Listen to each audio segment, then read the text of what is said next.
Баршаңызға қайырлы күн. Бүгін осындай өте дәмді, жұп-жұмсақ қарапайым кекс дайындайтын боламыз.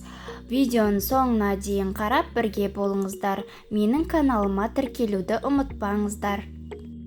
Қажетті заттардың барлығы описанияда жазылатын болады. Алдымен жұмыртқамызға қантымызды салып, әдеттегідей блендермен немесе миксермен араластырып аламыз, көлемі 2 еселенгенше дейін. Одан кейін ерітілген сары майымызды, сүтімізді құйып, сүттің температурасы маңызды емес, салқын болса да бола береді.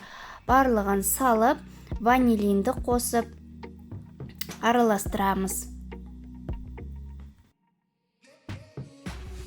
Одан кейін ұнға қопсытқышымызды қосып, қасықпен араластырып аламыз да, шетінен қосып отырып, миксермен араластырып, тесто дайындап аламыз. Ұнымызды шетінен қосып отырып араластырамыз.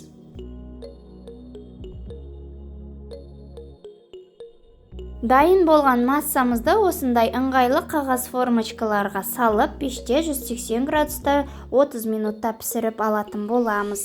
Осы жерде кекстардың ішіне мейіз немесе шоколад салуыңызға болады.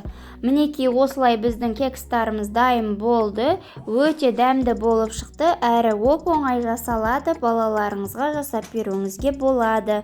Үстінен осылай сахарный пудраны сеуіп қойсаңыз болады, немесе басқаша да сәндеуіңізге болады, фантазияңызға байланысты. Достар, менің рецепттерім ұнап жатса, лайк басып, тіркеліп, қоңыраушаны басып, менің басқа да рецепттерімді жіберіп алмаңыздар. Назарларыңызға рахмет, қош сау болыңыздар.